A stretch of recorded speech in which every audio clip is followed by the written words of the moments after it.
get to our very last section, access. Yeah, the question of access will really speak to our previous discussions about technology and knowledge, both always haunted by infrastructures that are often unequal, if not outright discriminating. Julian, you probably remember even better than me the beginning of the internet, the golden days of World Wide Web pioneering, when the internet emancipated from its roots in military technology, and there was this great hope that the internet would bring universal access. Yeah, back then access was largely seen as a technical issue. Yep. This debate has now shifted because it became clear that being plugged in is not everything.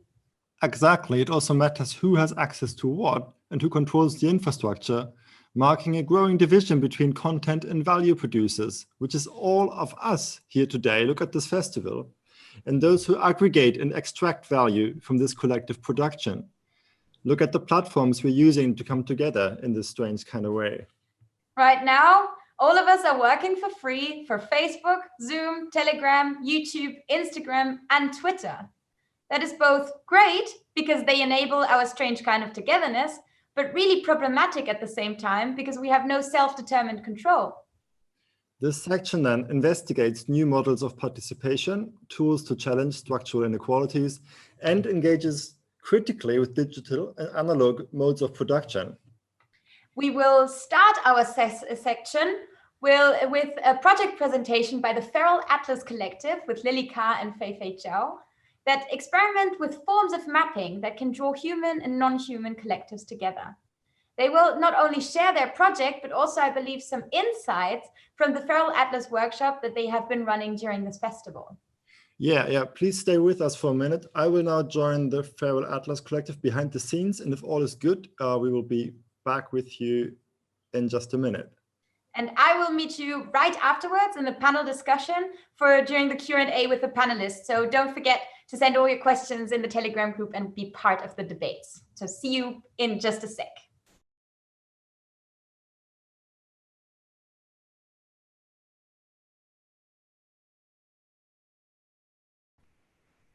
Hey, we found each other and we found you again. So we're all live and that is great. And I would like to welcome the Feral Atlas Collective, which is represented today by artist and architect Fei Zhao and architect in natural sciences Lily Carr. It's really great to have to have you with us. And I personally feel really close to and even a bit envious about the work you have been doing with the Feral Atlas project and now with the Feral Atlas workshops. Will you also share some of the impressions from the workshop that ran alongside this festival? Yeah, we will. That is fantastic. So before I hand over to you, I would point out that we will do Q&A on Telegram after the session. And both of our fantastic speakers will join Telegram after the session for this purpose. So that's really fantastic. And with that said, I would like to hand over to you, Lily, and you can take it from here. Thank you, Julian. Thank you, Julian, for the introduction. Great to have you. On February 20th, 2015, researcher Kelsey Nagy took a walk following a cow named Shilpa in the Goklan neighborhood of Mysore, Karnataka in southern India. It's a typical day for Shilpa, and Kelsey traced her route around the neighborhood, foraging for food and water, strolling on the streets and taking breaks. Kelsey used her phone to record this route that Shilpa took, which I've combined the photos to create this map that you're seeing. It shows that Shilpa made multiple stops at dumpsters to seek food. Indian cattle provide income for urban farmers, and they're seen as sacred in Hindu culture, for turning agriculture and human food waste into milk, labor, fertilizer, and other byproducts. While feeding them waste is considered as normal locally, the scattered plastic bags constituted by polyethylene in urban environments gets consumed by these cows on a daily routine accidentally and release toxic chemicals that enter human bodies through cow meat, milk, and other forms. As polyethylene does not decompose, they stay in our bodies and also can be traced everywhere, even in soils and plants. Here's a selection of Kelsey's photographs she took on her journey. These photos show how plastic bags spread their toxicity through water, soil, and flesh, which are living things that became partners with plastic pollutants and enter the food chain, whether non-humans or humans. In this story, the plastic bags are what we called a feral entity. The way they partner up with other non-human companions in order to emerge, proliferate, and spread is what we call their feral qualities.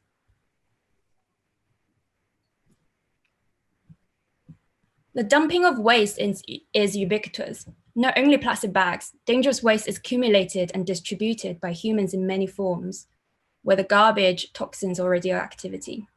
The undesired products of our fast advancing society to the ecological world. They are the product of the Anthropocene. In Feral Atlas, we call this transformative action dump. Consider it as a verb. Since the mid-20th century, humans have created indestructible toxic waste on a vast scale that could no longer be disintegrated by nature. Feral Atlas collects a number of videos to convey the similar anthropogenic actions of dump. For example, look at this dump site, landfill site where garbage was collected and gathered, as well as videos of nuclear waste gets stacked, as well as plastic left outside factories and industrial waste such as tiles being left in the wild and acid mine drainage that get leaked into streams and rivers.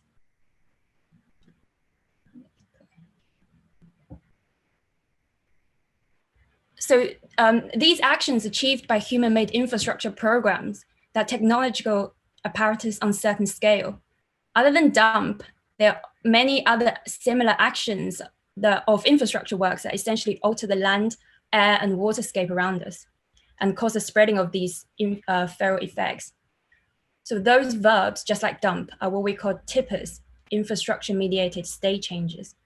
They describe the infrastructure processes that radically change environments to the point where our social and ecological systems are tipped from one state to another.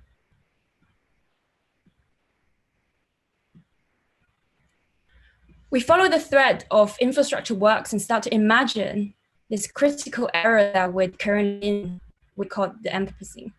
To achieve so, after numerous sessions of discussions and research with the rest of the editorial team, I juxtaposed real historical and contemporary landscape modification projects across time, location, and scale together, and drew a series of fantastical illustrations which present these world-making processes together. Look at this drawing that depicts the aftermath of the Great Acceleration, where Earth systems have been radically changed by infrastructure projects.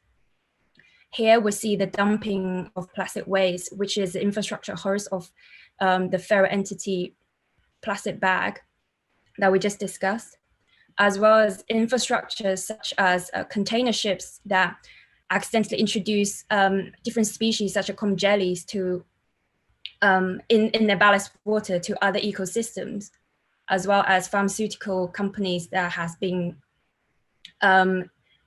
discharging their effluent into our rivers and seas, as well as pork factories that has been used antibiotics in feeding those pigs, as well as radioactivity leaked and released from nuclear power plants, and many more infrastructures. Behind each infrastructure that you can see with the gray dot hides a feral entity and a first-hand field report. Each illustration shows a world triggered by a particular set of historical conjuncture, and together they form the Anthropocene. In Feral Atlas, we call them Anthropocene detonators, and this one is named Acceleration. Feral Atlas argues that the human-built infrastructures, whether industrial or imperial, creates ecological effects that develop and spread beyond human control.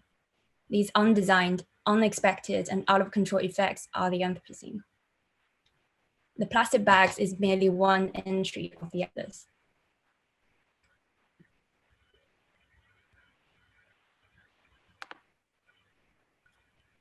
Feral Atlas is a digital humanities experiment in studying and viewing the Anthropocene. It's curated and edited by Anna Singh, Jennifer Dieger, Alda Kieleman-Saxena, and Faye Heer, together with a group of researchers and designers, including myself, and many other makers who helped us make the atlas come alive. It was published just a month ago by Stanford University Press and is available here as an open access website. We're seeing, as Lily scrolled down, it's just a full list of all of the contributors and collaborators we have in the team.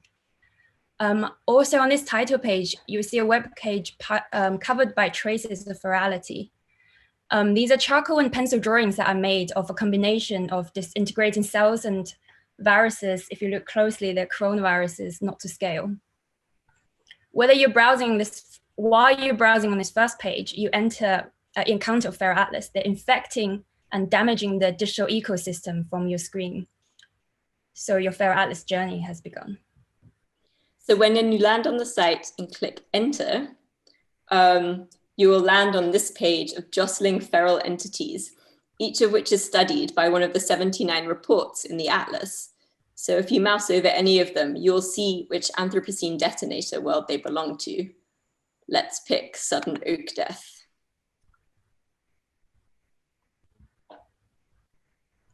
Sudden oak death belongs to the Anthropocene detonator world capital. And here you can find it hiding in commercial tree nurseries, which have transported the disease overseas. Capital is a world that sees ecologies as resources for human use, converting land, air, water, organisms, lives, and livelihoods into commodities through imperial and industrial programs of factories, inventory warehouses, and plantations. And exploring around, we come across an industrial plantation of orange trees. And zooming in, hiding within it, we come across the feral entity of bee villains. Clicking takes us to the tippers page, and this is Grid, where the infrastructural action of gridding is designed to simplify land and ecologies in an effort to make them more productive and more efficient. Yet the action of grid gives rise to non-designed feral effects, such as the spread of pests and pathogens, species survivors and species survivors that thrive while others are destroyed. Scrolling down, you come across a very glitchy video of a corn harvest from Illinois in the United States, which was made by artists Bruce Rhodes, Trevor Birkenholtz, and Armin Link. And when you scroll down, you will find other videos made by these artists and other Feral Atlas contributors that also express the infrastructural action of gridding in different places and scales and manifest across different ecologies. And below these, you will find a tipper poem, which is written by none other than Feral Atlas editor Anna Singh. At the bottom of the page, you can either explore some of the other feral entities that have flourished as a consequence of grid, or you can click forward to the field report. And this takes you to a field report written by biologist Marcela Cili Santos, who follows bees and farming activity in Anomalia, the fruit-producing capital of Colombia. First, we land on a flow map, which in Feral Atlas we call a map, that attempts to express the spatial and temporal dynamics that inform the feral dynamics and activities of bee villains. This is a map that Marcela and I made, and it shows some of the 70+ bee species found in Anomalia from Marcela's research. The diversity of sizes, shapes, and colors of species depicts the many ways in which bees relate to the vast diversity of flowering plant species blooming there. But simplified landscapes and agro-industrial plantations are expanding, creating hostile zones for many insects and driving their declines. So notice how the bees are disappearing. Marcela observed the order of this decline over the course of her fieldwork, and many, mostly solitary bees, have disappeared before they've even been identified at the species level. Only 2 survive and flourish. You'll have to go onto the Feral Atlas site to see which 2. So scrolling down. So when you scroll down and I'm reading the report, you will hear about how the 2 surviving and flourishing bee species are perceived by local farmers as both aggressive villains that threaten their tranquility and their crops, but also work as essential pollinators in place of lost species. And as with all Feral Atlas stories, multiple angles from a multitude of perspectives and disciplines and practices are required to tell these stories richly. And if you dive into the materials, the visual materials or the hidden materials, clicking on feral qualities, and also by exploring the poems hidden on the site, you will kind of come to see all the different contributors and kind of perspectives that are contributed to telling the stories in these reports.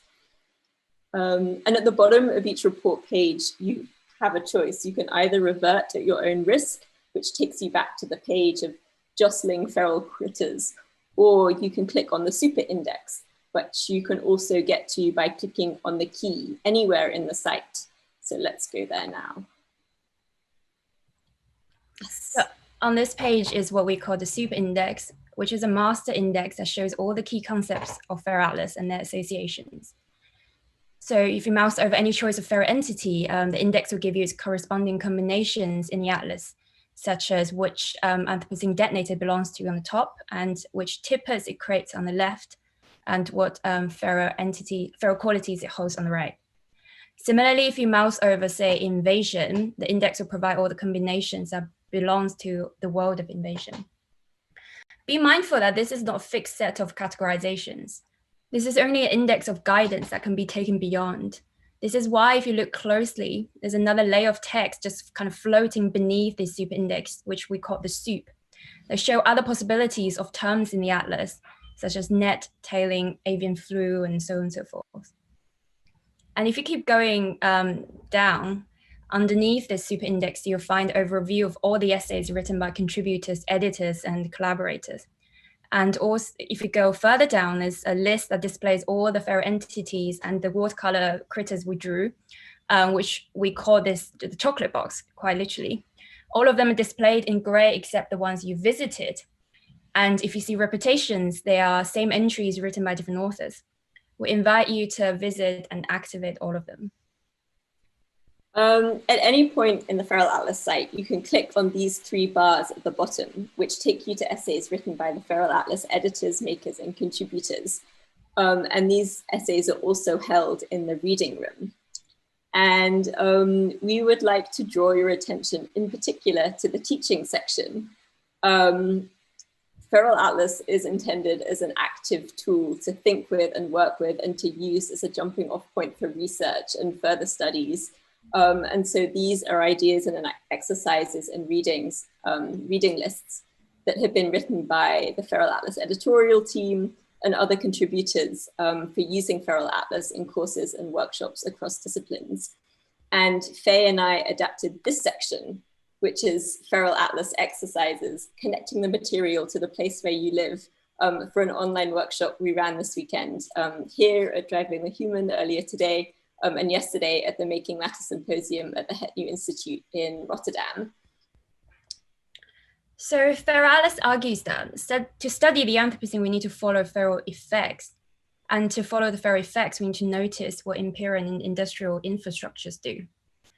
So the workshop was an experiment in using Feral Atlas to notice what's around us, using Feral Atlas as a verb, which is also the title of our workshops. So the workshop was a prompt to everyone who took part to go out and observe the action of tippers, meaning the dumping, burning, gridding, taking, piping, smoothing and speeding and crowding work that infrastructures do, which radically transform land, air and water, but that we have stopped really noticing. They've become a totally normalized part of our daily lives. So we each went out for a coronavirus socially distanced walk in the area where we live to try and observe and record and express the actions of infrastructures at work in our local areas. And everyone was invited to use whatever method and material and recording device we each felt comfortable using. And here you are looking at the collected recordings from the workshops over the past 2 days. And you can see that there are a lot of photos and some videos, but there are also sound recordings and poems. And I think now we can maybe talk about some of the ones that we really, I mean, they were all amazing. And it was so interesting, actually. I think we both learned so much from doing this. And yeah, Faye and I will show you some of the contributions. Yeah, so there's this one taken by Katharina Soek-Welting from the Netherlands. I don't know, yeah, if it was still showing screen. So it's a very simple picture of just a fruit stand, which we can see everywhere. But this picture really triggered us to think about the commerce behind the plantation and shipment of fruits and vegetables, whether they're grown in industrial farms or greenhouses or even labs. So these are all kind of infrastructure work that's kind of created this sort of simplification created by grid. And looking at another one created by Anne-Kathrin Goossen in Germany, which is one of kind of a picture she took outside this botanic garden in construction. But what's quite interesting is botanical gardens are a typical case of taking kind of exotic plants from one place to another or to showcase. So in the process of taking and transferring, they're introducing these kind of other species that sometimes become invasive to the local ecology. But then if you look closely, there's also wooden pallets just kind of in the little courtyard. So we're seeing the taking of living things and as well as non-living, so wood in kind of two forms. Both the processes are in a way transferring these pests and pathogens, fungi, viruses, and so on and so forth. This is quite an interesting one. So this is a photograph of something that's not there anymore. And this was taken by Zeenath Hassan in Copenhagen. And she was telling us how in Copenhagen, they used to use a particular kind of salt to de-ice the roads and pavements that they then realized actually was, containing toxins, toxic chemicals, which of course, when the ice melted, ran these chemicals off into surface runoff, and then these chemicals enter the ecosystem. So now this particular kind of salt has been banned in Copenhagen. And actually there is another one, which is also kind of trying to capture something which we can't see. And so this is, these are quite beautiful photographs taken by Antea Oostrijker in the town where she lives in Germany. And she's a master's student who studies lichens. And lichens are notorious air pollution sensors. And certain species flourish depending on the levels of pollution in the air. And she was telling us how actually over the course of the pandemic and lockdowns, she's noticed that certain lichen species that weren't there before have started to flourish, which she thinks indicates a possible drop in air pollution. And this is actually a really nice one to end on, because in Feral Atlas, we have the fantastic Jennifer Gabrus also writing a report about her work with lichens as sensors. So we invite you to go onto the Atlas and explore this too. But yes, this is the collection, the collective work. Oh, wait, maybe I can show one video actually. Sorry. Oh, maybe not. We can take it from here, I think. I just wanted to share one comment from the Telegram, because it kind of sums up my reaction. It's from Sasha, and Sasha says, I really love the Feral Atlas project. Thank you so much for making it happen. So I want to extend that thanks, and also thanks for sharing what happened this weekend at this workshop that took place in so many places at once, which is also kind of fantastic and weird. And yeah, I happen to work with experimental publications quite a lot, and I just really love the way that you can play with different ways of ordering in the online publication. It's such a rich experiment in storytelling. And I think there's 357 people in the Telegram room who are really looking forward to meeting you there for the after session Q&A. So thanks for agreeing to join us there. And thank you again for this fantastic session. And now I'm handing over directly to Vera Socchetti in our next and final panel discussion on access.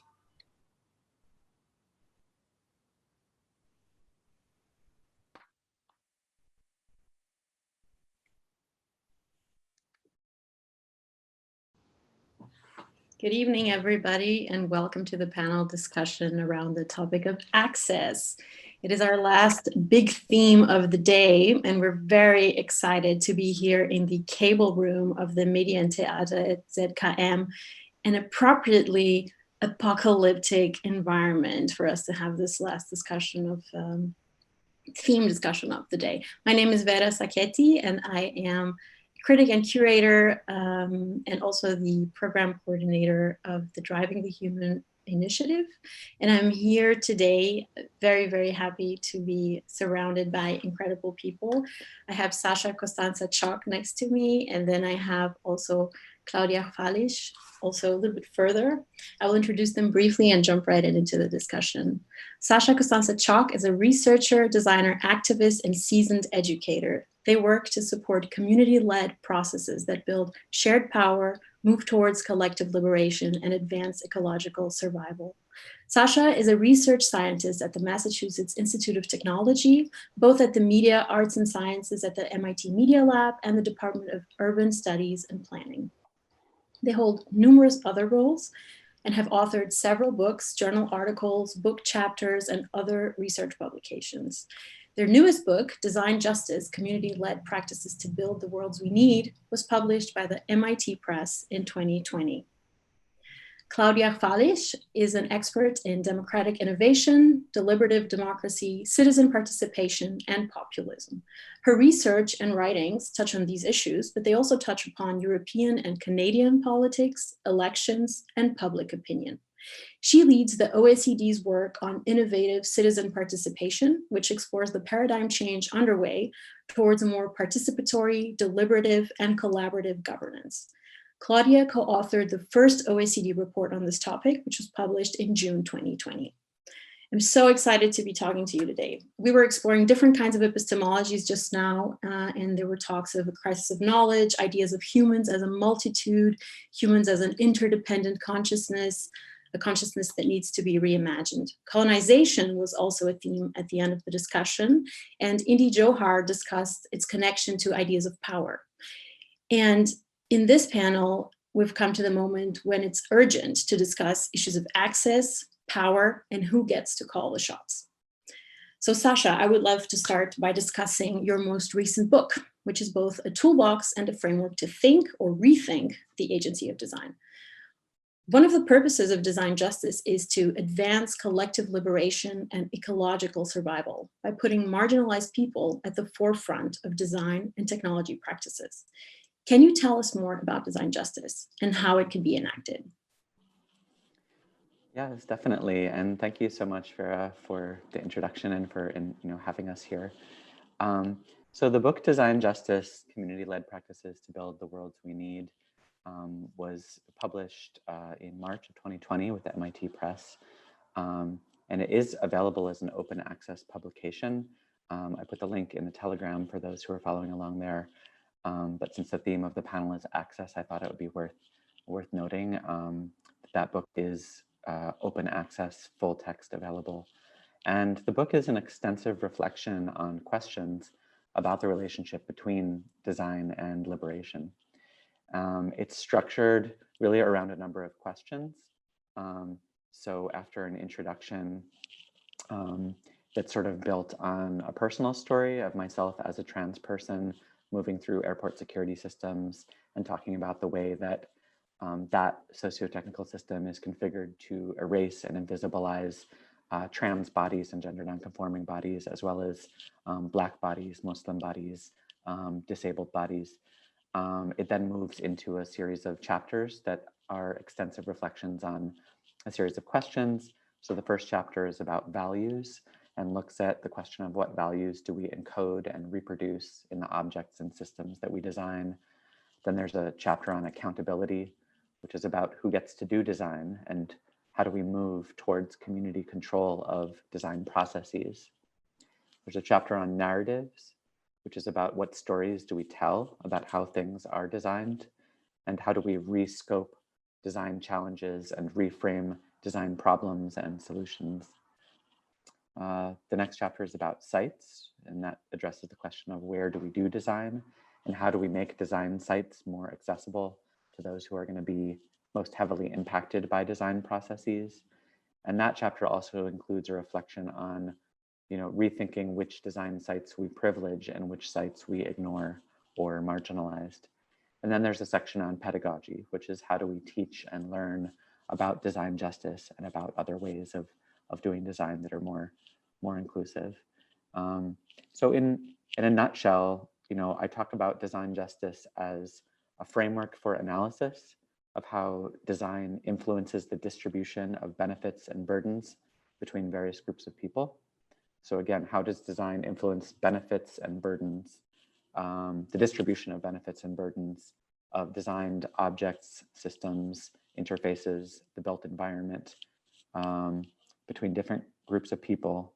And in particular, the book focuses on how design reproduces or challenges what Black feminist scholar Patricia Hill Collins calls the matrix of domination.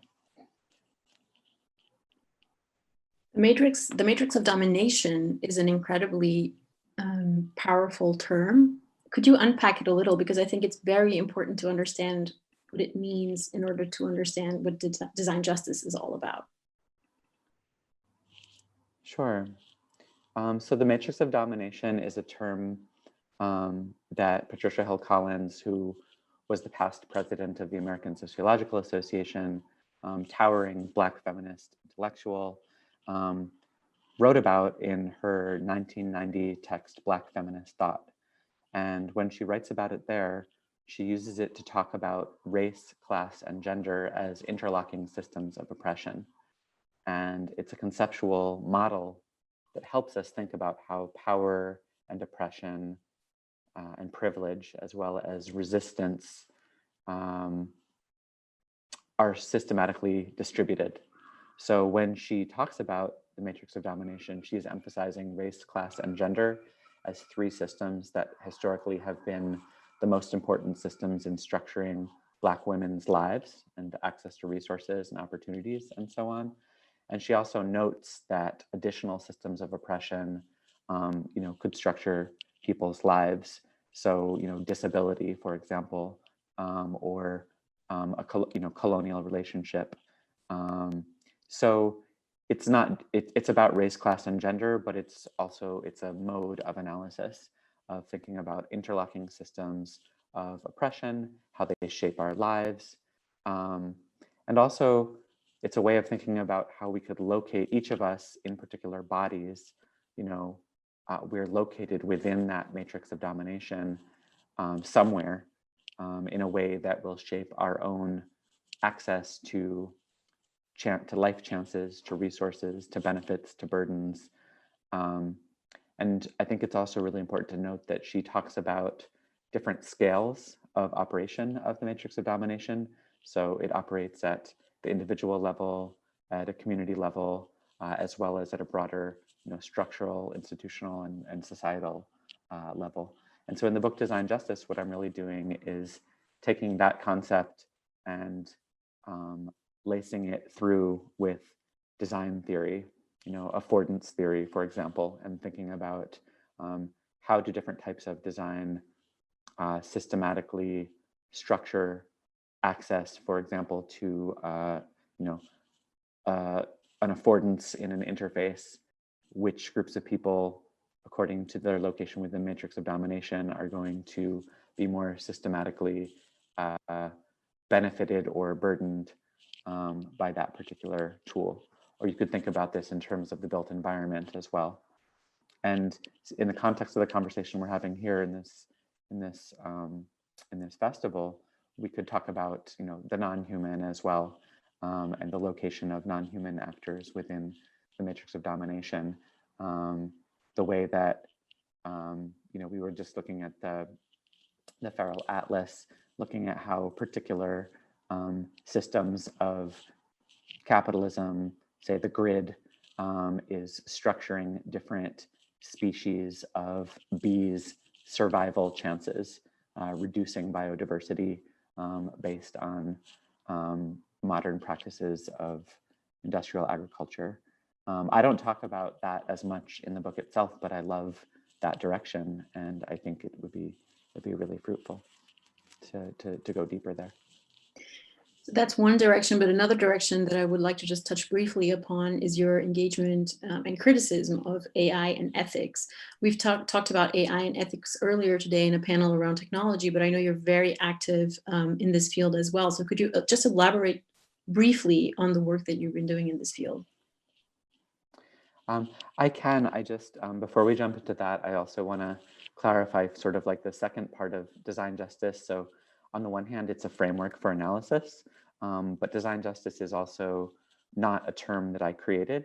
It's a growing community of practice and practitioners. And so the theory and practice of design justice emerges from this sort of growing network of people who are thinking about how do we reimagine design processes so they don't just reproduce white supremacy, heteropatriarchy, capitalism, and settler colonialism.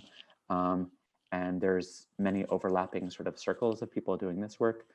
The community I'm working with most closely is the Design Justice Network, and people can learn more at designjustice.org. And that community emerged from actually a conference called the Allied Media Conference that takes place in Detroit every 2 years. In terms of the AI ethics question, so one of the hats that I wear is that I am a senior research fellow with the Algorithmic Justice League.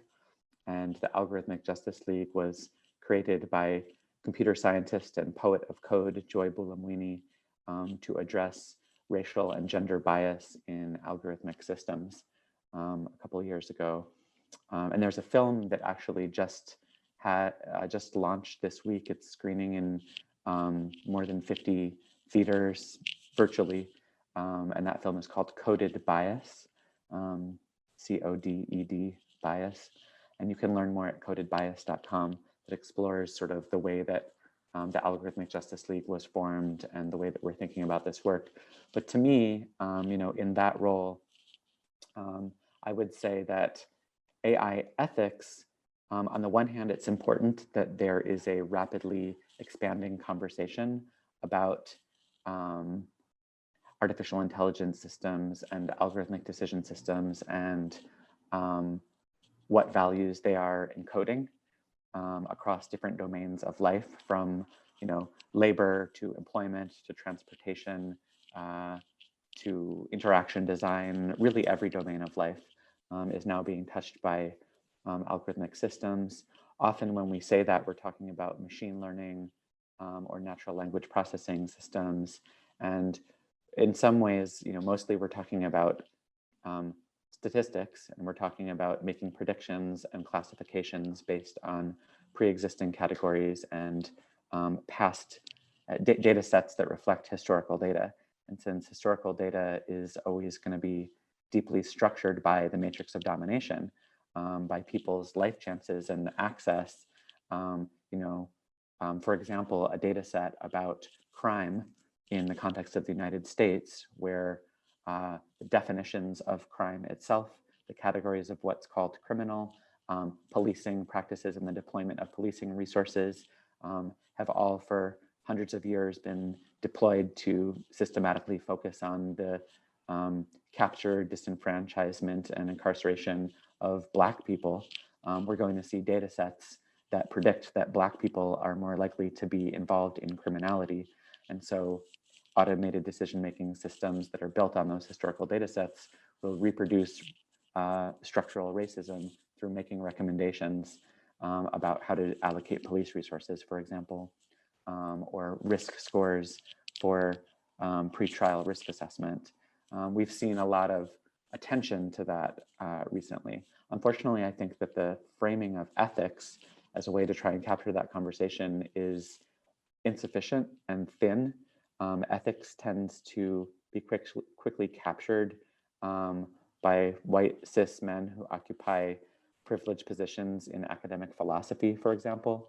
And so at Algorithmic Justice League, we're interested in harms and talking about what are the harms that are being done to people in the real world on a daily basis by AI and algorithmic decision-making systems, and how do we identify harms, verify them, report them, reduce them, and seek redress on the behalf of people, or how do people who are being harmed by AI every day now, seek to minimize that harm and to redress the harms that they've experienced.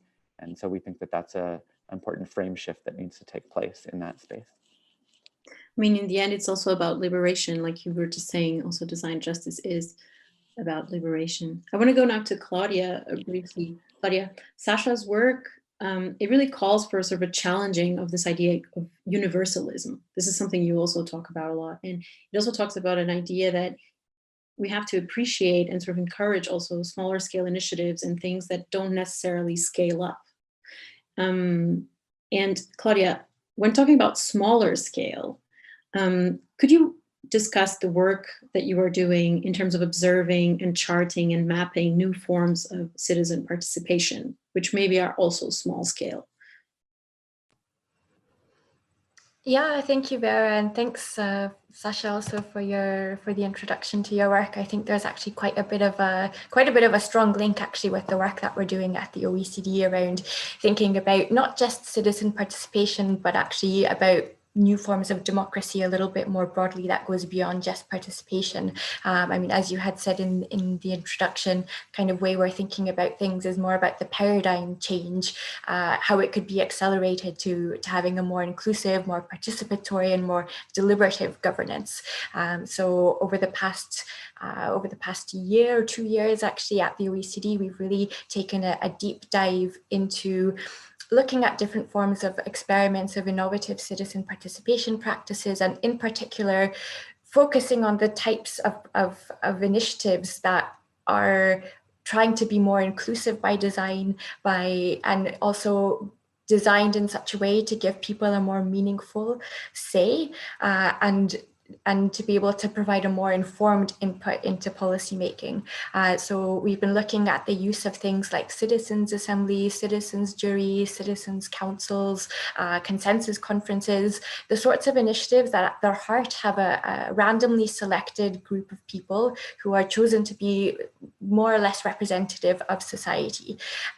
So it's a way of trying to bring the kinds of people who won't naturally go to a town hall meeting or participate in an online consultation, or would naturally sign up to be part of something, or would maybe even who don't vote, going out and bringing them into the conversation to the table, giving them the time and the resources to be able to hear from a wide range of experts, to hear from stakeholders as well, to hear from different activists, to hear from one another, because there's a benefit of just having that diversity of people at the table together, and collectively working on developing recommendations for policymakers on really the most contentious and most important and pressing policy issues. So we're seeing things like, for instance, recently we had the Citizens Convention on Climate in France. There was also a Climate Citizens Assembly in the UK. There was the Irish Citizens Assembly that treated 5 different topics, including gay marriage and abortion, which both led to referendums on those topics that were informed by the recommendations that came from citizens. So in a way, I mean, to go back to your initial question about scale, that was a little bit the context for it. I think the way that we're thinking about scale is not necessarily about how can you involve as many people as possible in one of these types of initiatives, because there's clearly a trade-off in terms of the quality you can have of the deliberation of the size of a group, and then the quality of the recommendations and the rigor that they can come up with at the end of such a process. So it's not about trying to involve as many people as possible, because also I think people don't want to be participating in everything all the time. It's more about having meaningful opportunities to participate and knowing other people like you are also participating and having an influence on other important policy decisions. So we've been looking at ways in which these types of more deliberative approaches, where people are randomly selected and have the time and resources to deliberate, are being institutionalized to become more of a normal part of the way that certain types of public decisions are taken.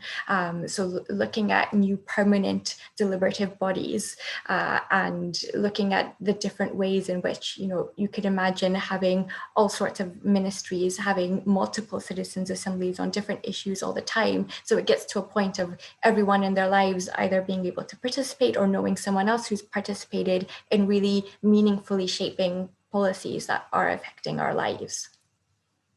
I mean, this work was the work that gave rise to the report, Catching the Deliberative Wave, which you were one of the co-authors. It was published in June this year. Mm-hmm. With this report now, this report is a tool that you, as a member of or working for the OECD, this is a tool that then the OECD can really use to sort of like try to push an agenda with governments, with policymakers and so on. Could you tell us a little bit about the report, the initial reaction to it? I mean, you already said this is already being enacted by a bunch of governments in a bunch of situations all over the world, really, because this report had examples from all over the world. Could you tell us a little bit about what are the next steps? I mean, the reaction to this and how you can keep pushing this to push a certain agenda? Yeah, definitely. So, I mean, the report that we published at the OECD in June of this year is called Innovative Citizen Participation and New Democratic Institutions, Catching the Deliberative Wave. And after this, I'm going to send the link into the Telegram chat as well. It's also available open access, as is the data set. So for that, we had collected 289 case studies of these sorts of citizens' assemblies and citizens' juries that have really taken place all over the world and have been growing really in, let's say governments and public authorities have been using them more and more in recent years, like really since 2010 and more so since last year. So our interest, I wouldn't say partly it's pushing an agenda, but just to be clear as well, the OECD, which stands for the Organization for Economic Cooperation and Development, is an international institution which is made up of 37 member countries. So, myself, who works at the OECD as part of the Secretariat, I'm not just pushing my own personal agenda here. This is actually really being driven also by the interest of member countries and also beyond that, in better understanding actually the trends of like, why are governments doing these sorts of processes more and more? Like, why is there a need actually to try and involve citizens in more meaningful ways? And actually going back to some of the points that Sasha made at the beginning about design justice, but how can we think about redesigning our democratic architecture in such a way that we're bringing in more voices from marginalized groups that we're not hearing in the way our current democratic institutions are designed? How can we redesign the system to remove some of those incentives that come with elections that prioritize getting re-elected over the public good, that prioritize short-term thinking over long-term thinking? So I'm not suggesting that these are intended to replace elections, but it is a complement to a system of representative democracy that at the moment tends to prioritize certain things, and those are all design decisions of this is why we have such a system in place, and why we have certain power dynamics that get reproduced, why we have certain policies that get implemented and enacted, because when you have a relatively unrepresentative group of people in terms of demographics who are elected members of parliament in many countries, it's no wonder that policies tend to turn towards a certain direction as well. So I think there's also something qualitatively different that comes from having that greater diversity of being involved in collectively working on coming up with new solutions to the collective problems that we face. I mean, I see definitely a lot of overlaps with the strategies that Sasha was just referring to, but I think Sasha also wanted to ask you a couple of questions about deliberative models. Sasha. Yeah, I have two questions, about some of this work, and one is a framing question, and it's just kind of a language question. It's around the language of citizenship. And I think that it's important to think about how, when we talk about trying to develop models for participation beyond the traditional models of electoral politics, I personally like the language of residents of a particular geographic area rather than citizens. And it may have a very different valence in the EU context than in the US, but since the anti-immigrant discourse is such a key part of the right-wing politics in the US, but I think also in the EU context and increasingly globally, I think we need to be careful when we deploy that language, even though citizen could just mean resident of a city. I think it's often used by the right in other types of ways. But yeah, definitely. Can I just come in on that? Because it's a super good point, and it's something we talked a lot about in terms of the framing of the report. There's actually a pretty substantive section at the very, very beginning in one of the first pages around definitions and the language that we use throughout. And one of them is to really be precise about the fact that we're talking about citizen in that like civic sense, and not in the sense of the nationality or the passport that they're holding. And very often, I mean, I don't want to say always because I don't actually have the data for that, but I would say almost always, if not always, it is residents who are the ones who are chosen from. So it's not like there's a kind of nationality restriction, but I do take your point that it's also just about the language and the use of the word citizen itself. I don't know, resident participation maybe doesn't have the same ring to it. And I also think that that civic aspect is something that is quite important and to be emphasized in all of this too, that we all also have our civic responsibilities. And that doesn't necessarily come with just being like a passport holder of that country. Sasha, you had a question. Yeah, that makes a lot of sense. And I think I know that you're already having that conversation, but just so thank you for clarifying the way that that's being thought about in that space. The other question I have is maybe more substantive. It's like about the model of sort of random sampling participants in the sort of, I think it's a really interesting model, and I think there's a lot of value in it. What I wonder about, or I'm curious to hear the conversations that you all are having about this, is there's a way in which that approach also, it continues to kind of center all of the power in the state. And I think, again, this may be like between the US and the EU context, where here, it's a question about trust in the state and democratic institutions and so on. But I guess what I'm trying to get at is we have debates, certainly in the Design Justice Network, around participatory processes and the value of bringing in sort of individuals who are likely to be impacted by a particular design process. And that approach, either in addition to or as an alternative to bringing in people with organized community-based groups, civil society organizations that already exist, and in particular sort of neighborhood level or city level, tenants' rights organizations, for example, when you're discussing how a particular policy is going to impact people's access to housing. And I think that there's been a lot of pushback here on participatory processes that are run by city agencies and that bring in only sort of unorganized individuals, because a lot of times the social movement organizations or community-based organizations will have much more sort of developed analysis or language and proposals. And that can cut both ways, because sometimes it's, groups that have most access to resources within the matrix of domination that have the time to develop the proposals and bring them and try and move them through a city process, but also, movements, organizations from the left and below get cut out of an individualized city-led process if it's random selection of an individual. So I'm curious about what's the space for social movement organizations that already exist in that type of process. Yeah, I mean, that's a really, really good question, and something that I'm glad I can clarify for people watching as well, because the idea with having a randomly selected group of citizens at the heart of these processes is not by by any means to cut out organized groups or civil society or any other stakeholder.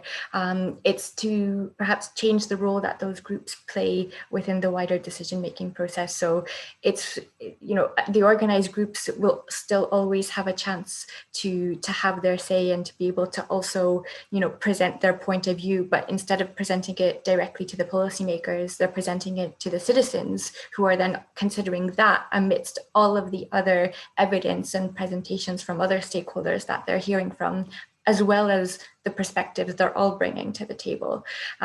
So it's not to cut those out, it's just that, you know, they play a role as I suppose, bringing a form of evidence into the discussion. And the aim of having random selection is that, I mean, usually it's in opposition to how other participatory processes are designed, which means that they're often open, which sounds good, but in practice, we know, and there's a lot of research which shows that it tends to be certain demographics that disproportionately participate, which tend to be male, white, well-educated, well-off, more urban, etc.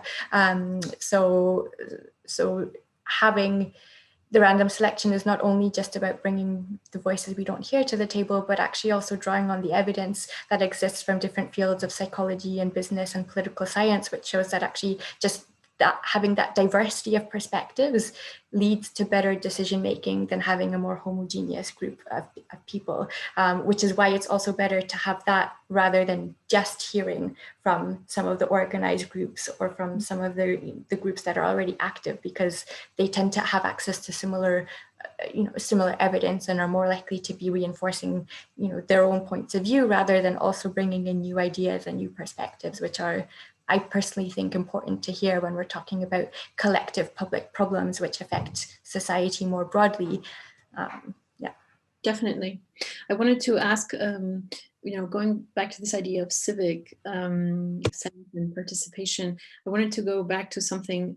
In the first day of the conference, we saw an excerpt of the statement that Sasha sent over to the festival, which I'm just going to quote. He said, "There are so many articulate and powerful movements that are active. We don't have a crisis of imagination. We just need to figure out how movements can take power, shift policies and institutions so that we can have survival in a planet that is more just." And this leads me to the question, how can design justice be applied at a policy level? I mean, we're talking to Claudia here, and we already had these questions that you just asked her. Can we institutionalize these processes at a local, regional, national, federal level of government? And how would that look like? I mean, I think that is the question. In the last section of the book, I spent some time trying to think a little bit about what it would mean to move design justice through different types of institutions. And I think that there are already a number of attempts to move design justice into city planning processes. And I think that there's also the private sector, and thinking about what does design justice look like inside powerful companies. So I think that both of those are going to be important. I will say that in the US context, there is a large and very well-organized and growing group of people thinking about design justice in urban planning, led by a group of Black architects and urban planners called the Design as Protest Collective, or the DAP Collective. And so they've developed a set of 10 design justice demands for architecture and urban planning as professions. And a lot of those demands, some of them are for individual firms and architects. So things like, we shall no longer participate in the design of prisons, jails, and detention centers. But a lot of them also apply to, city policy. Like cities will no longer participate in the use of what's sometimes called, defensive architecture, or sort of these city level approaches to make urban space safer through features of the built environment that tend to penalize poor and homeless people and so on. So the classic example would be, putting, arm barriers in the midst of a bench so that a person can't sleep on it.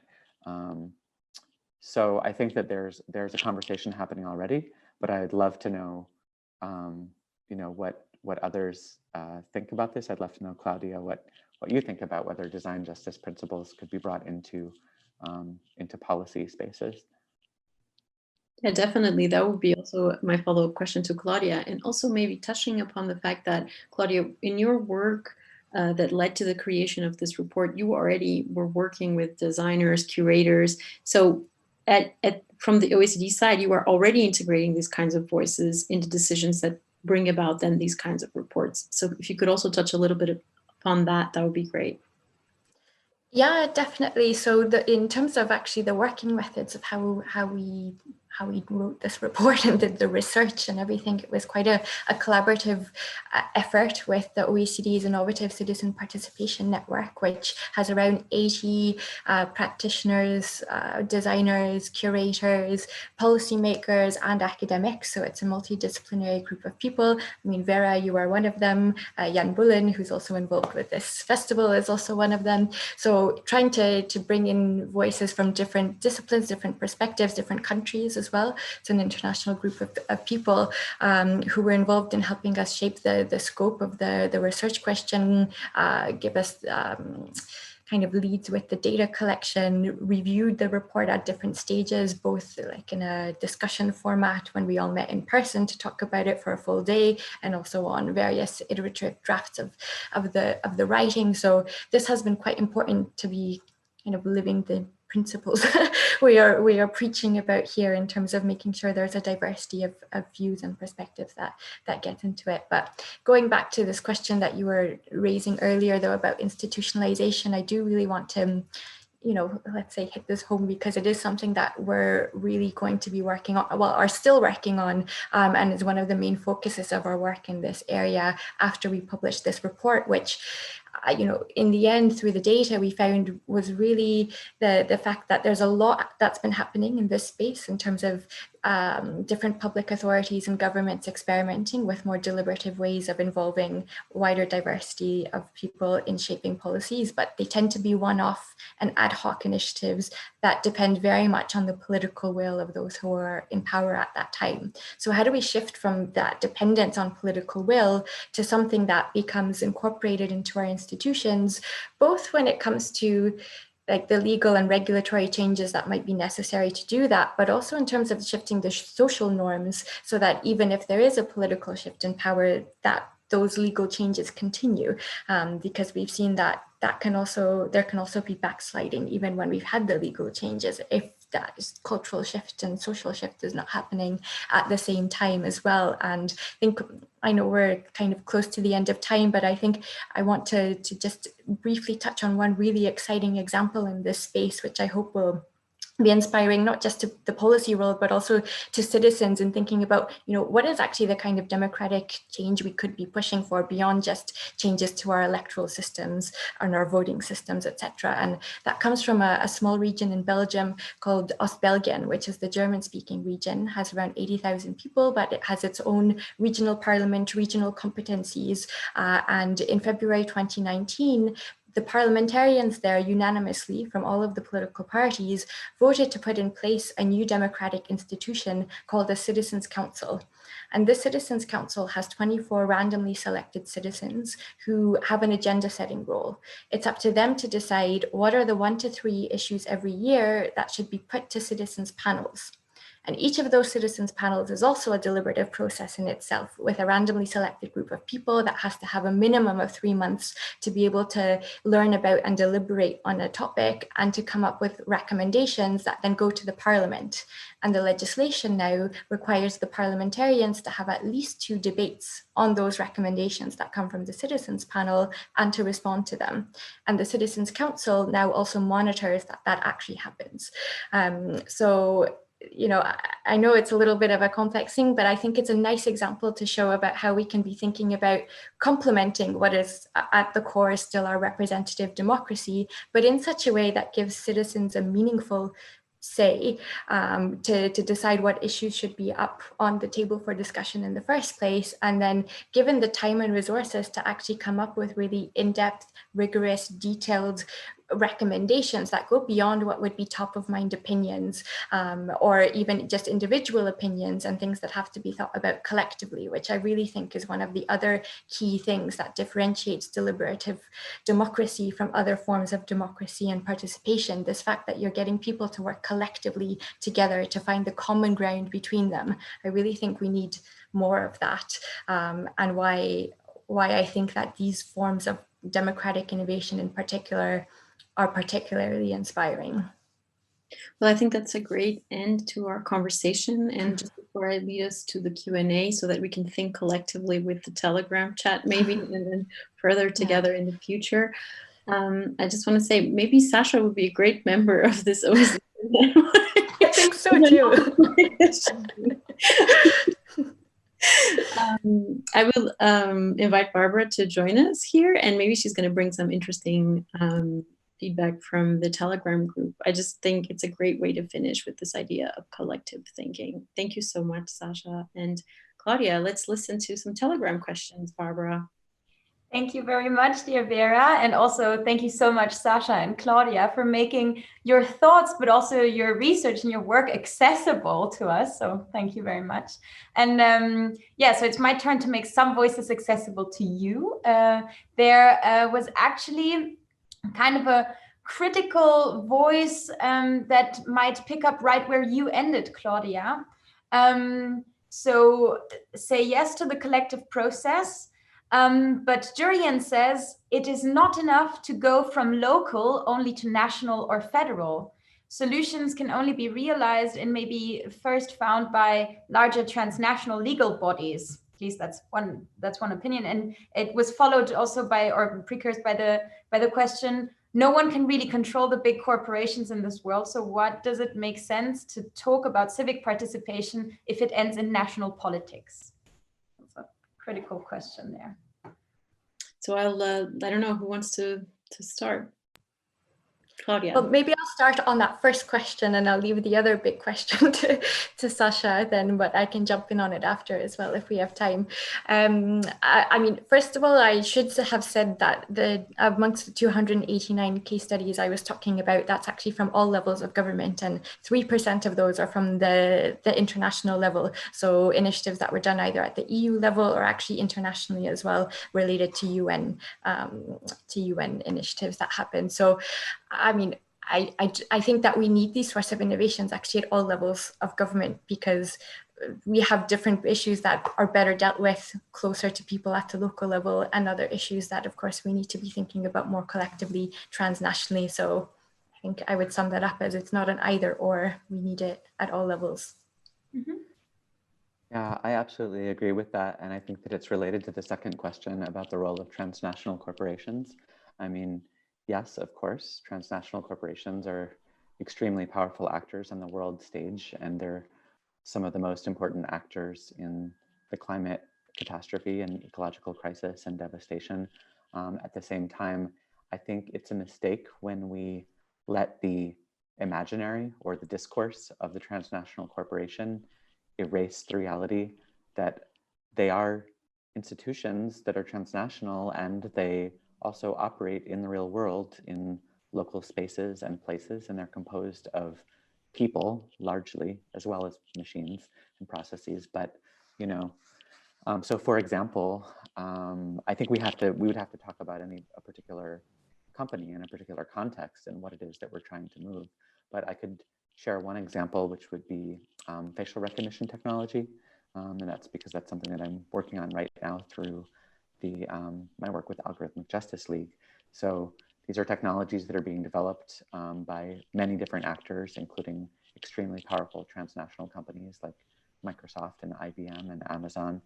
And recently, you know, I think there's been a shift from the sort of unchecked development and deployment of facial recognition technology, in particular face surveillance systems, unchecked deployment of face surveillance systems, and giving unfettered access to local law enforcement pretty much everywhere, And that's now been shifting through a mix of national and transnational policy initiatives. The GDPR has implications, and there are other EU-wide legislative, policy initiatives that rein in some of that power. And in the US, although we haven't been able to move a federal bill yet, city by city, we're passing bans and moratoria on law enforcement use of facial recognition surveillance systems, or at the very least, putting some controls on them, requiring court orders or warrants from a judge to deploy them, banning them outright in other cities. In some places, in San Diego, actually, just the other day, maybe yesterday or a couple days ago, the strongest municipal ban on face surveillance technology was just passed through, social movement mobilization and a community coalition of 40 or 50 organizations that got together to say we don't want this stuff deployed either by private actors or by the city government. And so we now have more than 10 municipalities in the US that have been putting some checks on this stuff as we build towards national level action. And ultimately, we'll need transnational agreements on the deployment of that. So it's contextual. We have to pick an issue area and a firm and act at multiple levels. And actually, if I could jump in on that, because I think facial recognition is precisely one of those issues which might seem very technical at first or from the outside, but is actually very much underpinned by values questions and questions about what kind of society do we want to live in. And I think is one of the types of questions where deliberative processes are particularly helpful or useful, because it's about weighing all of these different trade-offs and asking, if and under what conditions, and, lots of more nuanced complexities need to come into that picture. It's not black and white of just yes or no, always or never. It's really, unpicking that and trying to figure out where is some common ground in society on this. And maybe that could be different depending on the context of a place as well. And I think that actually in France, one of the MPs has called for a deliberative process precisely on facial recognition. So nothing has been announced or anything like that, but there is a movement to really get citizens involved in thinking about this alongside parliamentarians. Yeah, cool. You just tied this discussion beautifully to the discussion about technology we had earlier. So thank you very much for that. Due to time, I'll just finish my Q&A input with a very short question from Andreas, and it was directed to Claudia. He asked, during COVID, many governments have organized hackathons in order to have the civil society participate in solutions. Are you looking at this kind of participation as well? That was kind of the question. Yeah, definitely. So actually, for a bit of the wider context, the team that I work with at the OECD, we work within the open government team, and we work with our colleagues who work on digital government and public sector innovation. And I would say it's been more of a collaborative effort actually between all of us to be looking at all of the different ways in which governments have been looking at involving citizens and civil society more broadly in terms of figuring out how different aspects of reacting to the COVID emergency. So there have been some deliberative initiatives, there have been some hackathons, there have been, some more broader online-based participation and so on. And I think we're not yet at a stage of having analyzed all of it and having a sense of what has actually worked or not, because I think we also need to be able to take a critical step back and not these initiatives are not actually always designed in a way that is helpful. And I think we have a bit of work as the community researching and analyzing these trends to still have some synthesis of it, but definitely looking at it. All right. Well, thank you very much. I know that you will both be joining the Telegram chat where you're already in, so thank you so much. Vera, do you want to have the last word before I show us to the next program? Sure. I just want to say thank you so much, Claudia. Thank you so much, Sasha. I'm very thankful that you will continue to think together with us for a little bit while longer in the Telegram chat. And thank you, Barbara. Go ahead, take us to the next. All right. Well, thank you very much. Thank you. Thank you. And please stay with me in the Zoom just for one more second, because I just have the pleasure of introducing an artist who, together with a lawyer, actively fights for a more just and self-determined mode of access. So that ties it really beautifully to what we've just discussed. And yeah, Peter, you can take us to the action of collectivizing Facebook. Thank you very much.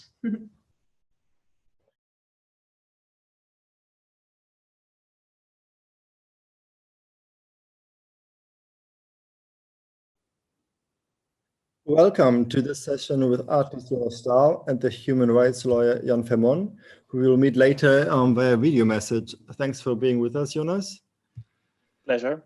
I followed your work for quite some time, and what can I say? I really admire the way in which your work mobilizes art circuits and other political forms, often in new kinds of assemblies.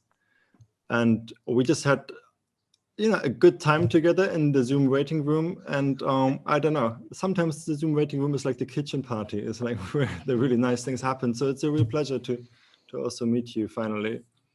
So today you are with us to present your latest project, Collectivize Facebook, that you have developed with human rights lawyer Jan Vermon, who we will hear later via video message, as I already said. And after the presentation, we will share a couple of questions from the Telegram group. So I do invite all of you in the group to send questions throughout the session, and I will try to relay them to Jonas in the end. And I think with that, I will hand over to you, Jonas. Thank you, Julian. I'm going to share my screen with you in the meantime. Thank you for the introduction. It was indeed the Zoom waiting room is the best alternative for a kitchen talk at this moment. I enjoyed it very much as well, and thanks to everyone for organizing the festival and for inviting me. The title of the presentation that I want to share with you is Stateless Parliaments, Utopian Training Camps, and Collectivizing Facebook. Collectivizing Facebook being the main focus of this short presentation. I want to respond quite directly to a question that is central to this part of the program of Driving the Human, namely who has access to knowledge and participation. That has been an important question for me as well throughout my artistic work, although I would like to reformulate the question a little bit into who has the access to the means of production of knowledge and participation, and how can artistic practice contribute to reclaiming and redistributing these means of production of knowledge and participation.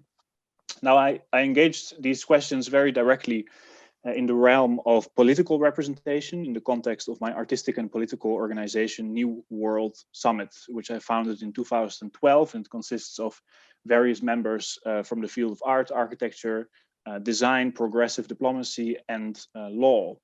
And with the New World Summit, we try to create alternative parliaments, temporary parliaments for stateless and blacklisted political organization. And that started as a direct response against the ongoing war on terror that uses designated lists of terrorist organizations to enforce limits to access democratic institutions. So let's make it very concrete.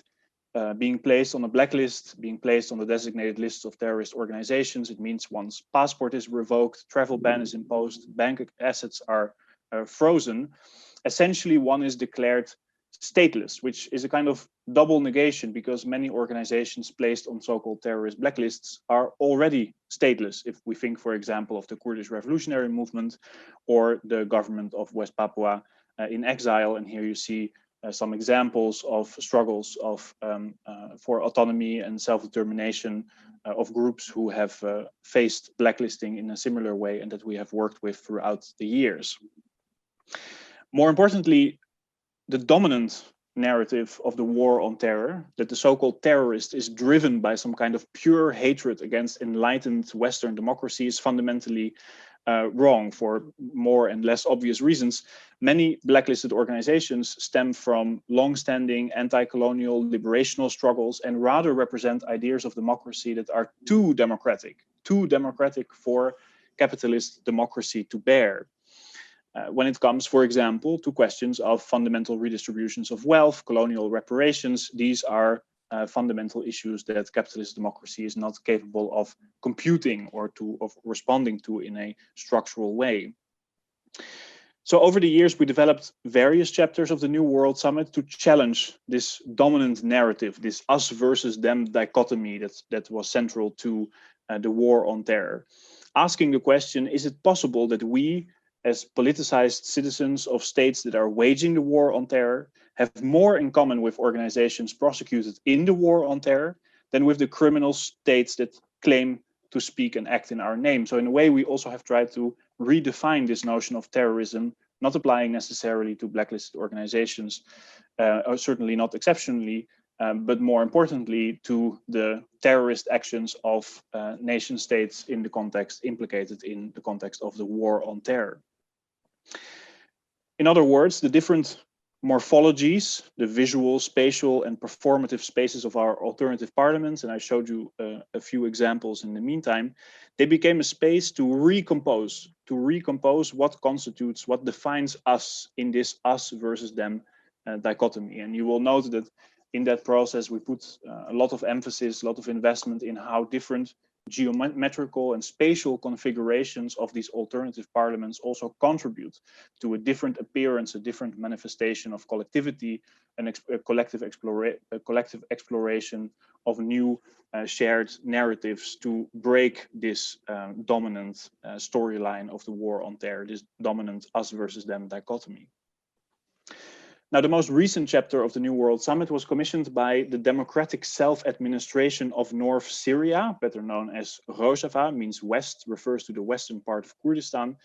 It's an autonomous region in the northern part of Syria, where an alliance of Kurds, Arabs, and Assyrian peoples have developed a model that they refer to as stateless democracy, a model that essentially tries to separate the practice of democracy from the structure of what they consider the patriarchal, nationalist, and capitalist identity form of the modern nation state. So instead of applying centralized political systems, stateless democracy in this region, in the Rojava region, is based on local communal self-governance with a strong emphasis on gender equality. And the public parliament that we were commissioned to make, a parliament as a public space in collaboration with the autonomous government, was inspired by this model of stateless democracy. And it translates visually, morphologically, into a parliament. It's literally a public parliament. It's not separated from the public domain, but it co-constitutes the public domain. The center of power remains empty, and instead the spatial emphasis lies on collective self-representation of the local communes gathered in the space. So to return to the central theme of this part of the program, in the process of developing the New World Summit since 2012, we moved in a way from challenging the means of production of knowledge and participation in the context of the war on terror to trying to create, in direct collaboration with liberational political movements like the one in Rojava, new infrastructures of collective presence. So it's less about means of participation in terms of representation. It's more about creating spaces where it becomes possible to reclaim a collective presence on one's own terms, on one's own self-determined terms. An attempt to contribute to an idea of a new stateless internationalism, you could say as well. Now, in the case of the New World Summit, challenging the means of production to knowledge and participation, it takes the form of the stateless parliament. In a recent ongoing project titled Training for the Future, that I developed together with dramaturg and curator Florian Malzacher, it takes the form of a utopian training camp.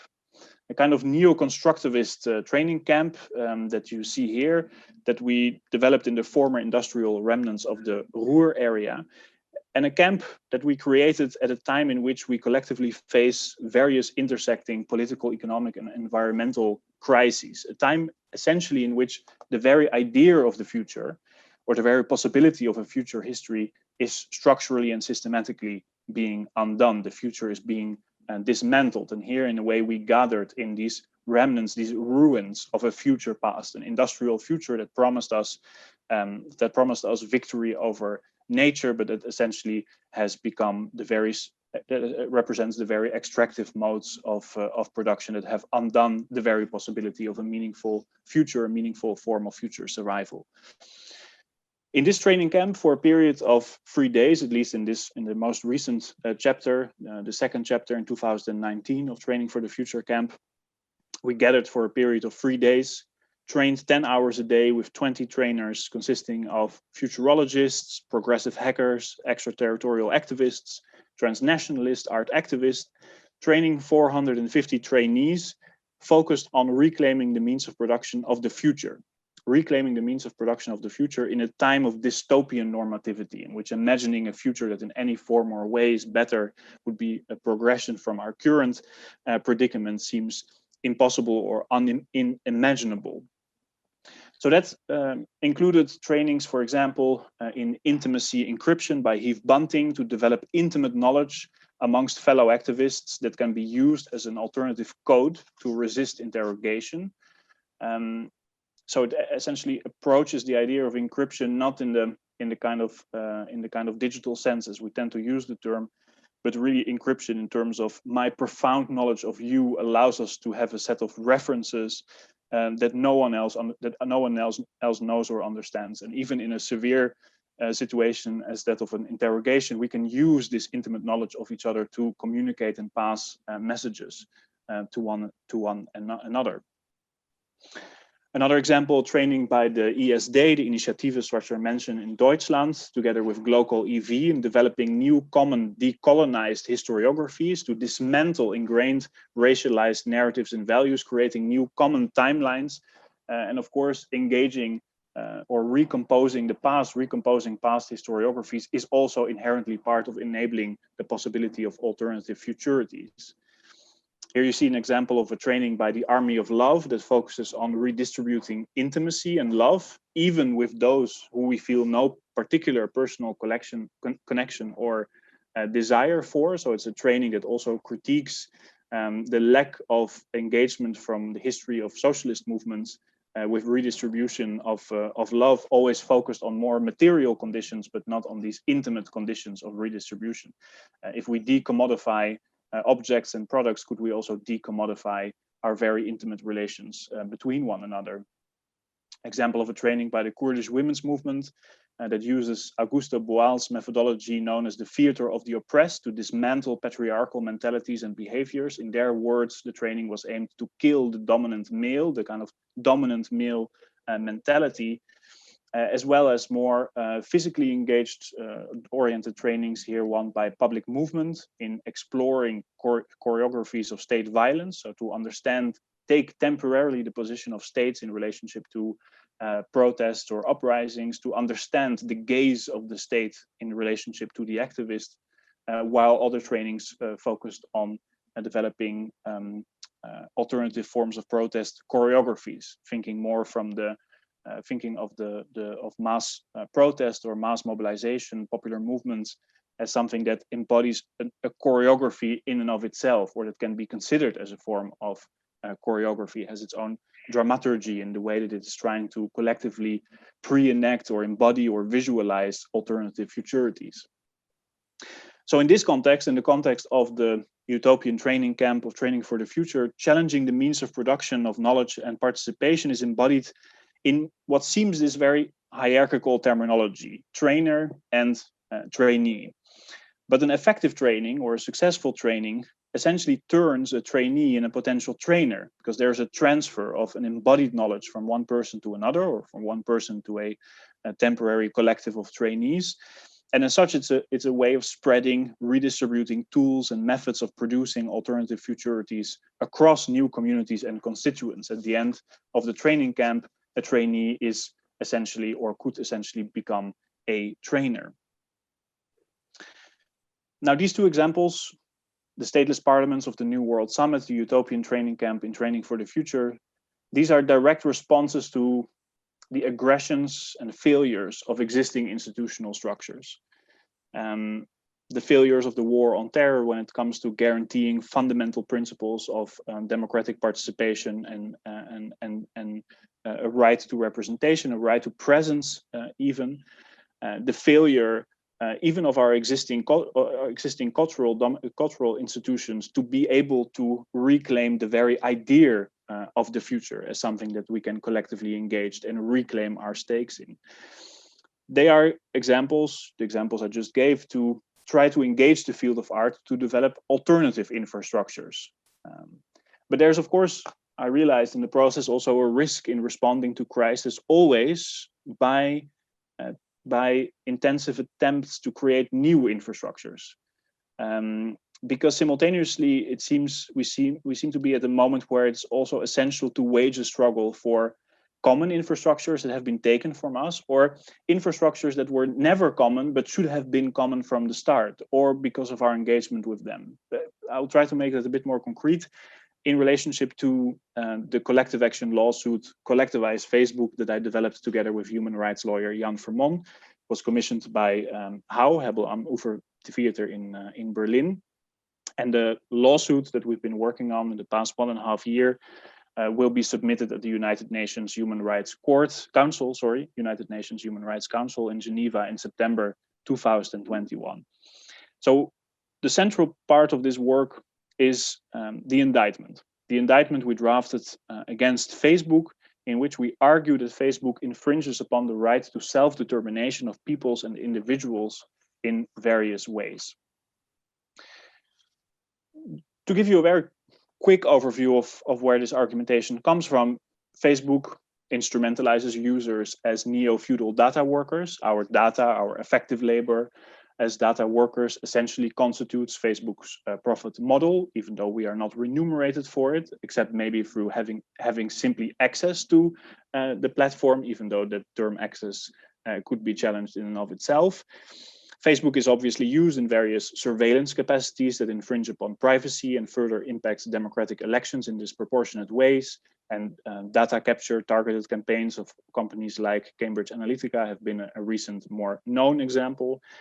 And the corporation has willfully advised authoritarian regimes, such as that of Duterte in the Philippines. And Jan Vermon will elaborate in a bit on these arguments in more detail. For now, I think it's important to emphasize that the core of our overall argument relates to the very structure of ownership of Facebook. Our argument is that the very ownership model of Facebook is what essentially undermines our individual and collective right to self-determination, and thus our capacity to shape our own fate. And Jan will elaborate in a moment why this emphasis on the right to self-determination and which has been or is the foundation of the Charter of the United Nations. Therefore, our demand is to have Facebook recognized as a public domain. This is the first demand that we bring forth with our indictment. And the second is the demand for a consequential transfer of its ownership to the 2.5 billion active Facebook users active on the platform today. As unpaid data workers, we worked for Facebook and now we must own it. It's time to socialize social media. Now, to clarify, to collectivize Facebook does not mean to reform Facebook or to nationalize Facebook. Our aim is to turn trillion-dollar companies into new models of transnational cooperatives, collectively owned and collectively governed by their users. This is a potential pathway to create transnational unions that go beyond the corporation and beyond the model of the nation state. In the months ahead, Jan Vermon and I will organize various pre-trials to introduce our indictment and invite publics to join our case as co-claimants, but also to invite witnesses to witness the future that becomes possible if we win the case. So we do not ask witnesses to reaffirm the argumentation that we developed in the indictment. We ask witnesses to witness the future that becomes possible when we have proven victorious. And witnessing the future is an essential part of our case because while our indictment aims to provide a model to reclaim common ownership over trillion-dollar companies, not only Facebook, but also Bayer or Alphabet, Apple, and Amazon, that still leaves open the question how we would govern these infrastructures, these trillion-dollar companies collectively as transnational cooperatives. What would be the decision-making structures, the social contract for 2.5 billion co-owners of Facebook, rather than simply being users of Facebook? Do we ensure encryption, ban algorithms? Do we decentralize servers? Or do we even dismantle the entire infrastructure of Facebook as a whole, considering its heavy reliance on extractivist industries? But before we go into that more speculative, essential but more speculative component of the lawsuit, let's first look at the legal pathway that lawyer Jan Vermon has developed in order to be able to submit this first indictment against Facebook to the UN Human Rights Council in Geneva in the first place. So in case you would like to read along with Jan, who will be elaborating on the indictment in a moment, I would like to ask you to go to the website collectivize.org, so collectivize.org. And when you open the website, you scroll down, you will see in the column on the left, the text, read the indictment. There's an English and there's a German version. I would like for this occasion to ask you to open the English version. And that will open a PDF which contains the full indictment that we drafted against Facebook and which Jan will be speaking about more in a second. Now, if you share the objective of this collective action lawsuit, you can join us by scrolling all the way down to the website to the section Join as Co-Claimant. We already have thousands of co-claimants to this lawsuit. When we will file it at the council, it will not carry the names of Jan and me only. It will carry the names of all the thousands of people that have joined the lawsuit, this collective action lawsuit, because we need to make a collective case for the collectivization of Facebook. This today is our invitation to you to reclaim the means of production of knowledge and participation in the context of this particular initiative. Now, companies like Facebook, Amazon have seen their quarter numbers grow enormously in the period of the coronavirus pandemic. And that shows that essentially our crisis is their capital, their chance to expand their monopoly positions even further. So apart from creating alternatives, as I have tried to do in collaboration with many different political organizations and movements, for example, through the alternative parliaments or the training camps, we must also simultaneously reclaim what we have already worked for. What we have already worked for as unpaid data workers, we have a right to own what we ourselves have created. So for those who want to read along, I hope in the meantime you had a chance to go to collectivize.org and to have the indictment at hand. I will now hand over to human rights lawyer Jan Vermon to lead us through the indictment. Good evening, everyone. My name is Jan Vermon. I'm practicing law in Brussels in Belgium. I was asked by Jonas Staal to draft an indictment for violation of fundamental rights by Facebook, a giant monopolistic player in the new data economy. I will walk you through the legal argumentation from the beginning, starting with the introduction, which showcases that the data industry plays an essential role in today's economy. Data are considered as the new oil. Collecting, processing, and exchanging data has become one of the main pillars of today's economy. In part 1, on page 7 of the indictment, in the section called Facebook's monopolistic position and hegemonic ambitions for information exchange and communication, information is provided on the central role Facebook plays in this area. 2.2 daily billion users of the Facebook empire, which includes applications such as WhatsApp, Messenger, etc., receive, disseminate, or exchange information. They generate through this activity a tremendous amount of data that are subsequently mined by Facebook. This has allowed Facebook to become the 5th or 6th largest private company in the world. Facebook has a profound impact on many aspects of our daily life. Amnesty International describes Facebook as unavoidable for most of the world population, especially the youth.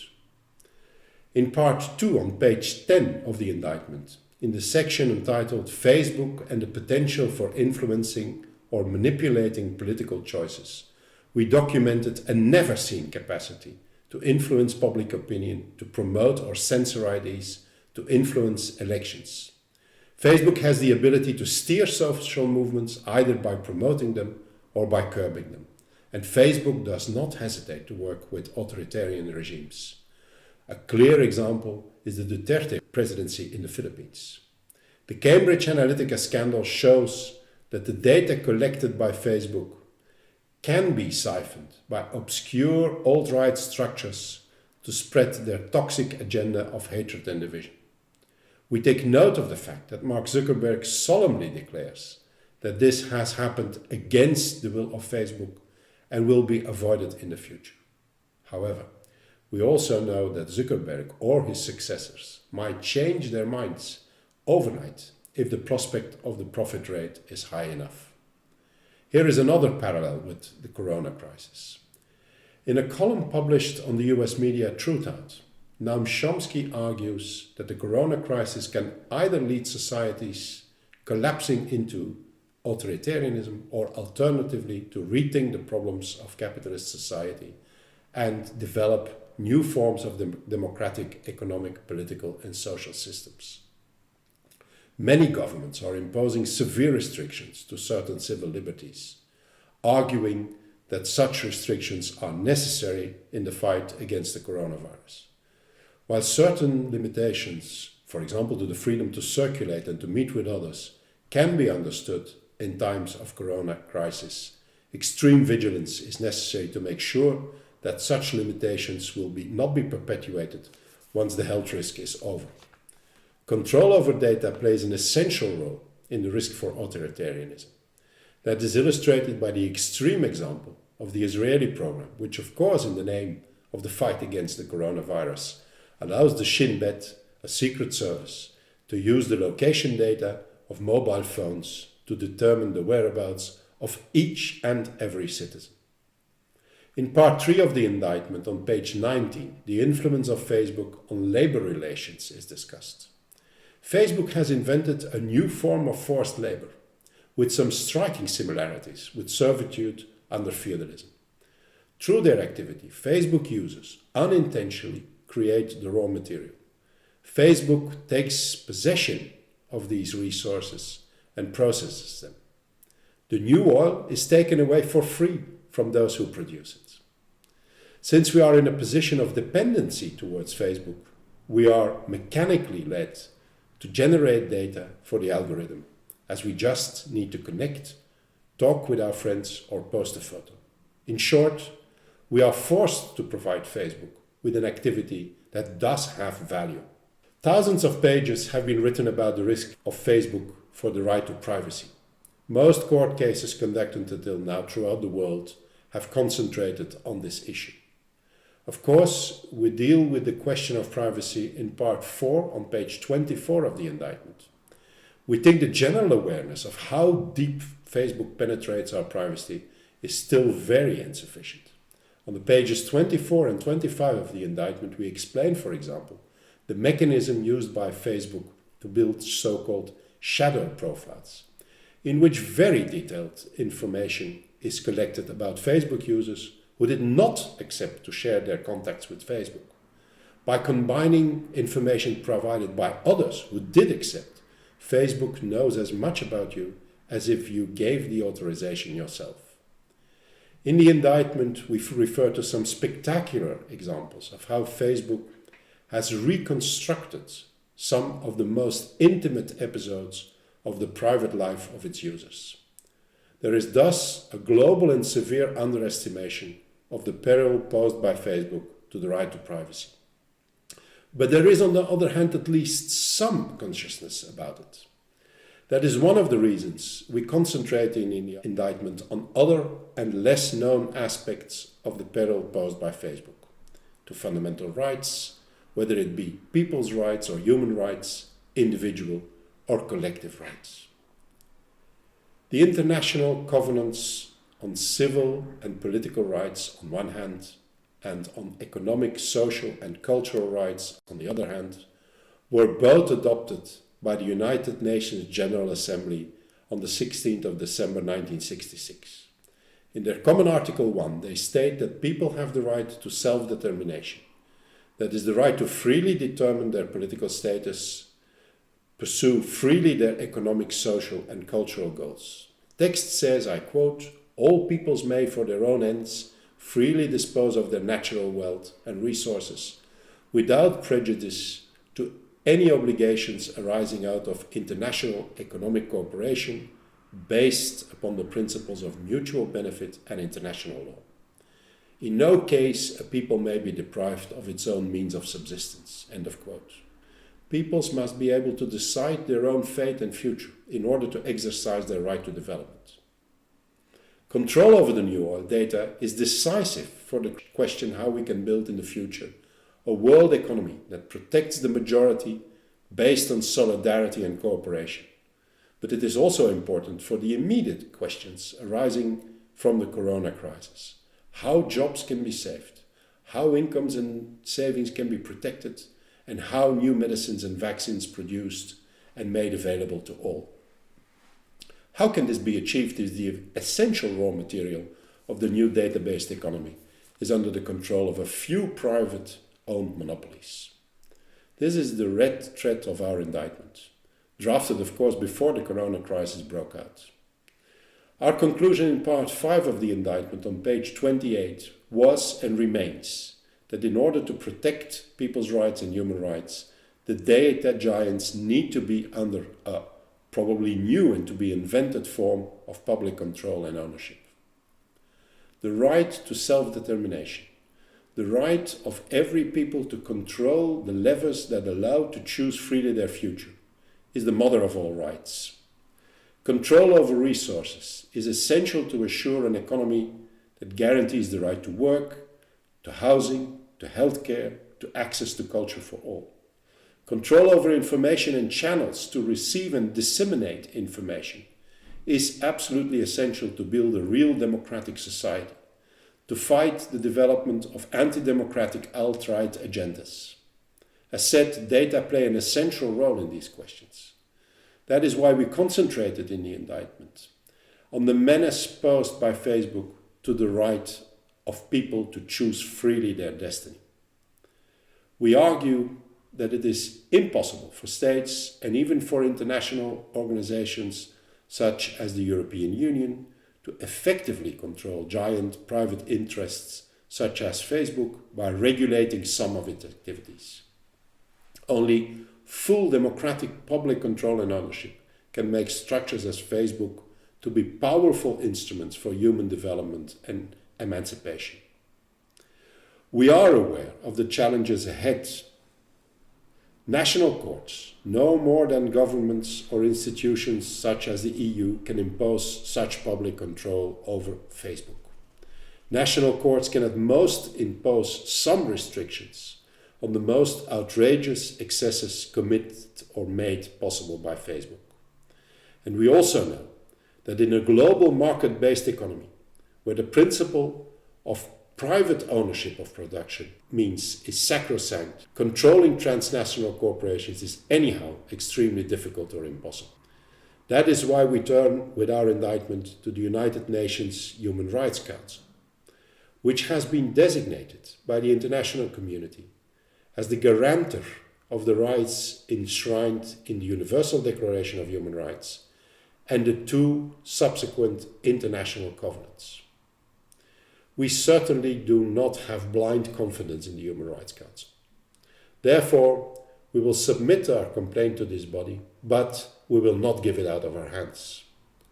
We demand that the Human Rights Council includes our indictment in their agenda and adopts our argumentation to recognize Facebook as a public domain and subsequently recognizes the need for users' ownership over the platform. Further, this argumentation will need to be structurally applied to other monopolies as well, whether this regards Alphabet, the parent company of Google, Microsoft, or Amazon. But we are also aware that only a protracted social movement throughout the world will create conditions in which states and international bodies will effectively act. Our aim with this indictment is to contribute to these 2 lines of struggle, the legal struggle on one hand and the social one on the other. Hey, thanks for the great presentation, Jonas, and for sharing that film.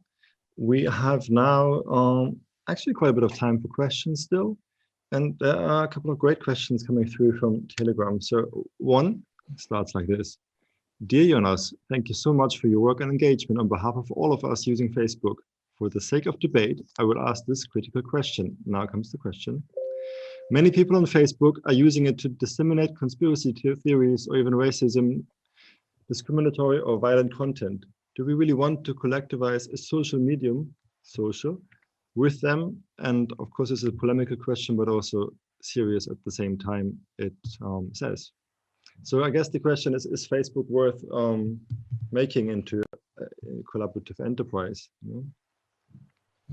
Yeah, I mean, it's a great question. I think it's a question, though, that relates that you could apply to any form of collective governance, or let's say any structure that is supposed to represent common interests.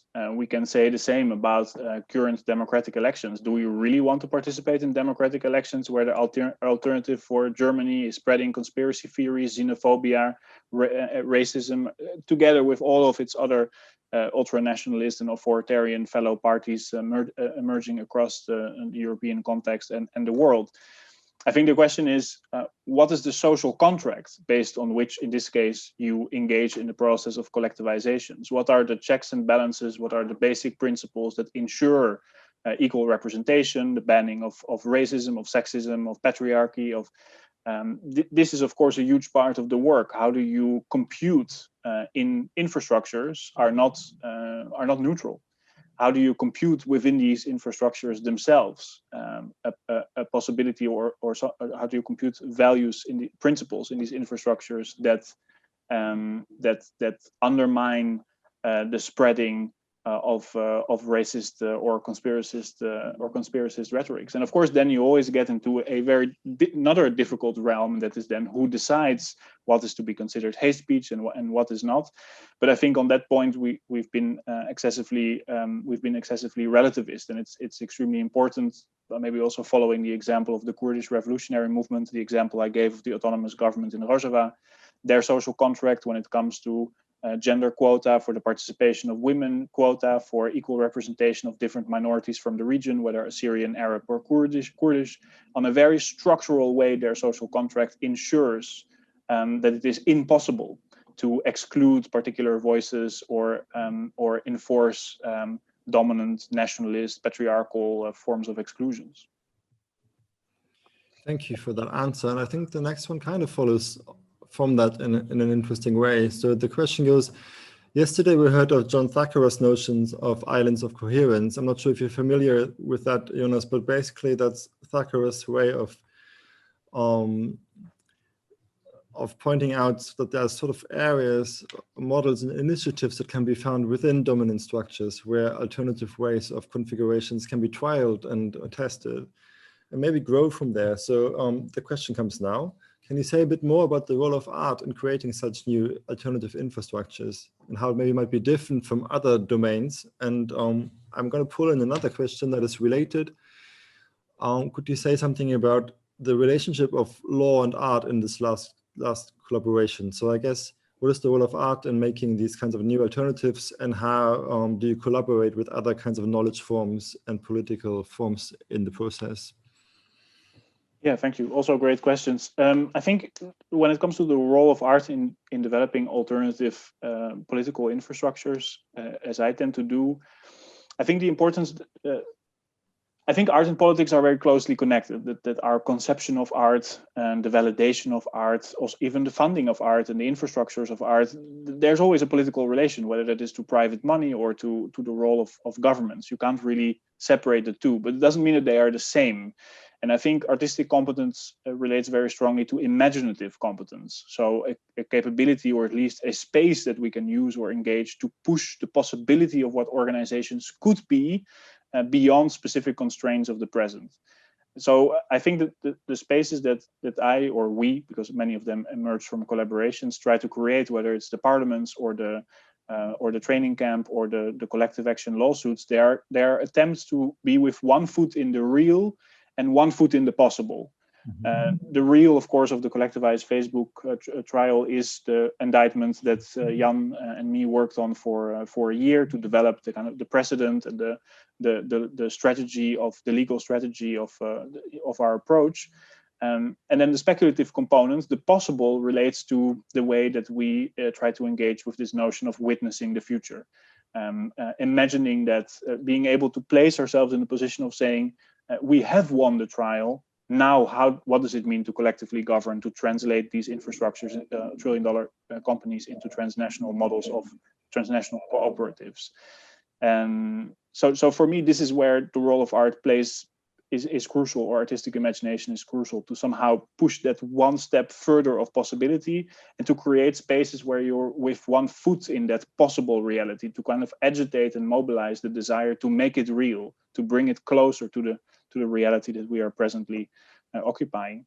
When it comes to the relationship between law and art, working with Jan is a very interesting experience, because Jan is what is known as a progressive lawyer, but he will be the first to say that that's in itself a contradiction. He would argue that law by definition is conservative, that it is about trying to remain a particular normative conception of reality, and that the paradoxical role of a progressive lawyer is to find new ways of interpreting, to actually unleash possibilities through law, for which the law itself was meant to never make happen. So the history of law, of European law, certainly has everything to do with the protection of private property. So essentially, our demand to transfer ownership of Facebook seems fundamentally against the very reason why we have a system that we understand as a system of law in the first place. But then in history, throughout history, particularly that Article 1 of the UN Charter that Jan elaborated on in his presentation, the right to self-determination, that is a law that came in the process of the anti-colonial struggle, the right to self-determine one's own fate, one's own structure of governance. It's very different from this kind of regime of human rights, which is much more about replicating a particular generic liberal or capitalist democratic idea of society with international monitoring to make sure that free trade agreements and the role of the World Bank are all, that these accesses are all smooth. So he's also trying to find entry points in the history of the law, unexpected principles of law like that of self-determination that can somehow subvert the very interests that the law was meant to preserve. And in that sense, I see something in his way of approaching law in creating this space of possibility through rereading, subverting, hacking in some sense, an existing legal infrastructure. I see a lot of links with the way that I approach my own artistic practice. Thanks, Jonas.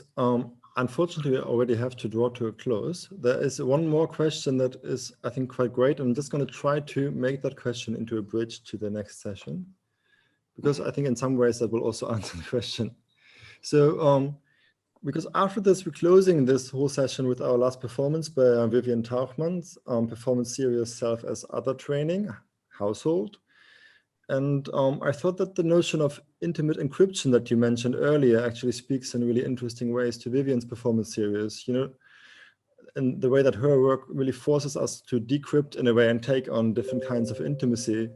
And I think that's also something that happens in your work in a different way. You work with these kind of political structures that don't immediately evoke embodiment, but then, as you wonderfully explained in your presentation, the body is, and working with the body and intimacy is a really interesting, important part of that work. And with that, I would like to thank you for your presentation and for your important work. And Moritz, could you take us to Vivian? Thanks for having me.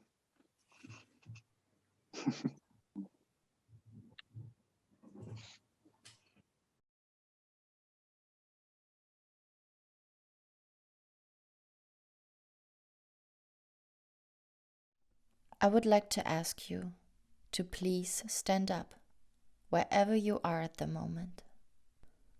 For the next couple of minutes, I want you to move your body by following my movements and the instructions.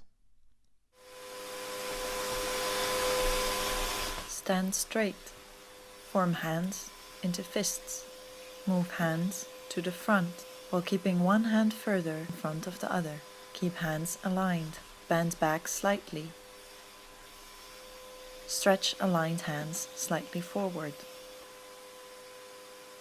Move arms and upper body even back and forth, while moving slowly to the side. Repeat continuously.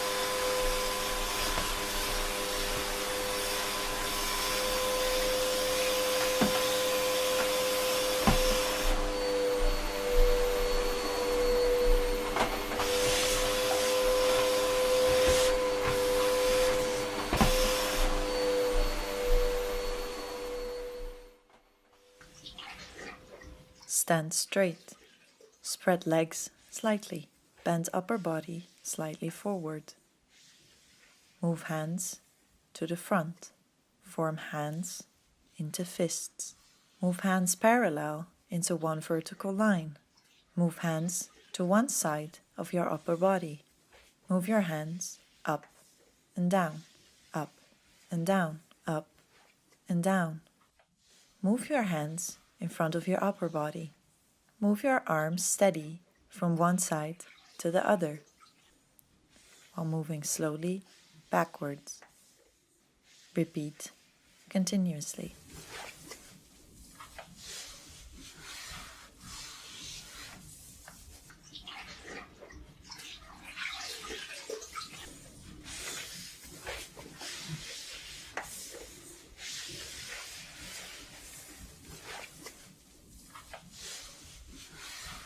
Repeat again the other routine.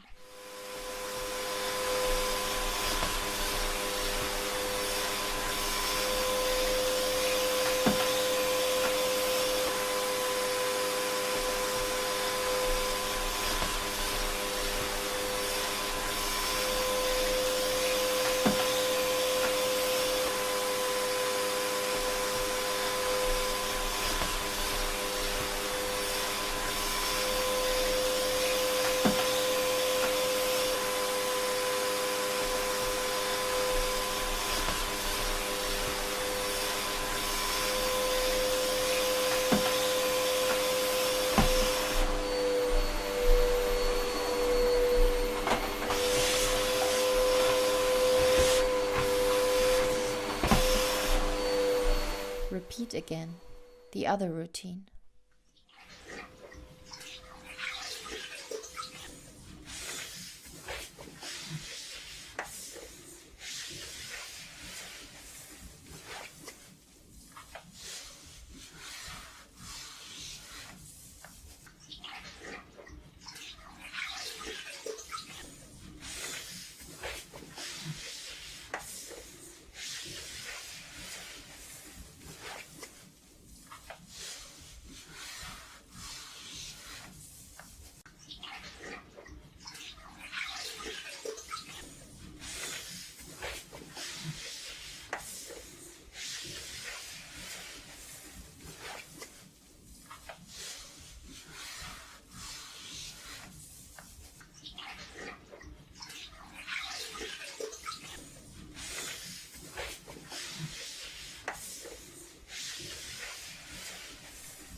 Repeat the other routine continuously.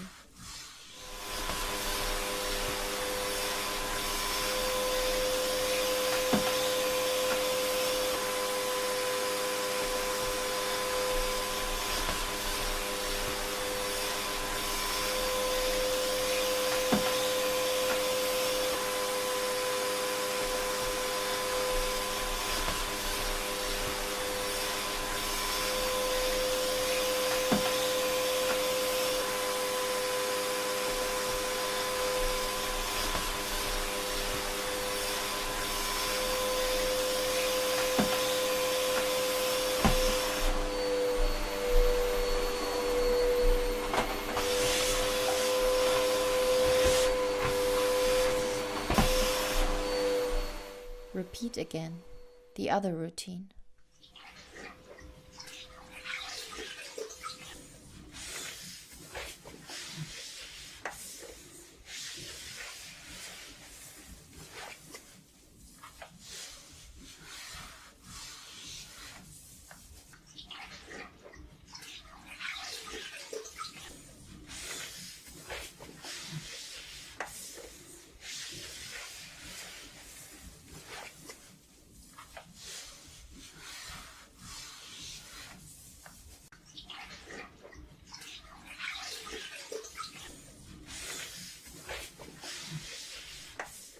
slowly stop your movements and return to your screen.